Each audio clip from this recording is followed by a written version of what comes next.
Hello बच्चों। आज मैं आपको एक जल परी की कहानी सुनाती हूँ जिसे एक बहादुर बच्चे ने शाप से मुक्त किया और फिर कैसे उसकी रक्षा करी। चलो बच्चों, सुनते हैं जल परी और झीलू की कहानी। झीलू बहुत होशियार और दयालु था। उसका नाम उसकी झील जैसी नीली आंखों के कारण पड़ा था। वह अपने उम्र के बच्चों की तरह कार, रेलगाड़ी, हवाई जहाज या जानवरों के खिलौनों से नहीं खेलता था। उसके फुर्सत के समय की साथी थी सिर्फ उसकी गुलेल। उसे अपनी गुलेल से निशाना लगाना बहुत पसंद था, खास तौर पर गुलेल से आम तोड़ना। एक दिन वह अपने दोस्तों के साथ आम के बगीचे में आम तोड़ने गया। वहाँ झीलू और उसके दोस्त भोलू में एक पेड़ पर लगे सबसे ऊंचे आम को तोड़ने की शर्त लग गई। दोनों ने गुलेल पर पत्थर चढ़ाया और निशाना लगाया। झीलू निशाने का पक्का था। उसका पत्थर सीधे आम को लगा, पर भोलू का निशाना चूक गया। सभी दोस्त झीलू की तारीफ करने लगे। भोलू को यह अच्छा न लगा। घर वापस आते हुए भोलू ने झीलू से कहा कि गांव के बाहर एक बंगला है, वहाँ कोई नहीं रहता।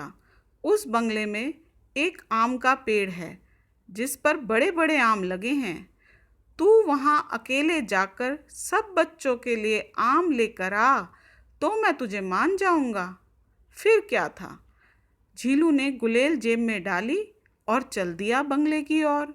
वह बंगला पुराना और कई सालों से खाली था। झीलू बंगले के अंदर चला गया। बंगले का बगीचा बहुत सुंदर था।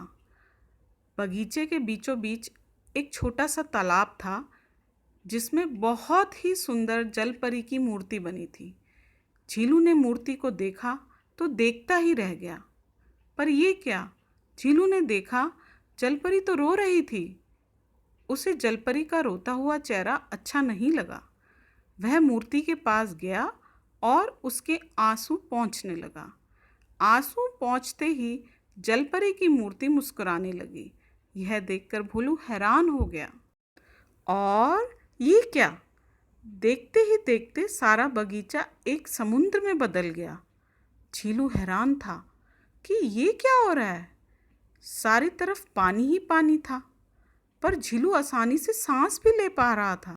तभी वही बगीचे वाली जलपरी आई और बोली, झीलू तुम बहुत अच्छे हो। मैं एक शाप के कारण मूर्ति में बदल गई थी। यह जल नगरी है और मैं यहाँ की राजकुमारी हूँ। जल नगरी के दुश्मन मायावी जल दैत्य शारकोना मुझसे शादी करना चाहता था। मेरे मना करने पर उसने काले जादू से मुझे एक मूर्ति में बदल दिया। मैंने जल की देवी को याद किया। उन्होंने मुझ पर दया कर मुझे वरदान दिया कि जब कोई मेरे बहते हुए आंसू पहुँचेगा तभी मुझे मेरा राज्य और मेरी शक्तियाँ वापस मिलेंगी। तुमने मेरे आंसू पहुँचे तो मैं शाप से मुक्त हो गई। मेरी शक्तियों के कारण तुम भी इस जल नगरी में आराम से सांस ले सकते हो। झीलू अभी तक हैरान था, पर उसे अच्छा भी लग रहा था क्योंकि उसे तो सपनों की दुनिया मिल गई थी। उसे बहुत मज़ा आ रहा था। उसने पूरी जल नगरी घूमी और जल परी के महल में अच्छे अच्छे पकवान खाए। शाम को वो जल परी से मिलने गया तो जल परी उदास बैठी थी। झीलू ने जल परी से उदासी का कारण पूछा तो जल परी बोली, जल दैत्य शारकोना को पता चल गया है कि मैं शाप मुक्त हो गई हूँ। वह फिर मुझसे शादी करने आ रहा है। झीलू ने पूछा, जलपरी, क्या जल दैत्य को मारने का कोई उपाय नहीं है? जलपरी बोली, शारकोना बहुत मायावी जल दैत्य है। शारकोना की एक आँख लाल रंग की है। यदि कोई उसकी वह आँख फोड़ दे तो वह मर जाएगा, पर उस पर हम एक ही बार वार कर सकते हैं, क्योंकि यदि वो सावधान हो गया तो फिर हम उसे नहीं मार पाएंगे। झीलू का गुलेल का निशाना बहुत सटीक था और सदा की तरह उसकी गुलेल उसकी जेब में ही थी। उसने कहा, जलपरी, आप शारकोना को शादी की बात करने के लिए बुला लो। मैं छुपकर गुलेल से उसकी आंख पर वार करके उसकी लाल आंख फोड़ दूंगा। परी ने झीलू की बात मानकर शारकोना को शादी की बात करने के लिए भोजन पर बुला लिया।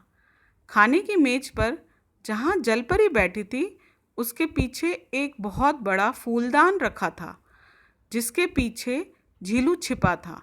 जैसे ही शारकोना आया, झीलू ने गुलेल से उसकी लाल आंख पर वार किया। गुलेल चलाने में तो झीलू बहुत निपुण था। निशाना बिल्कुल ठीक लगा और शारकोना की लाल आंख फूट गई। शारकोना दैत्य वहीं मर गया। इस तरह झीलू ने अपने साहस और हुनर से जलपरी को शारकोना के कहर से बचाया। जलपरी ने झीलू को बहुत बहुत धन्यवाद दिया। उसने झीलू को बहुत सारे आम और अमूल्य उपहार देकर वापस घर पहुंचा दिया।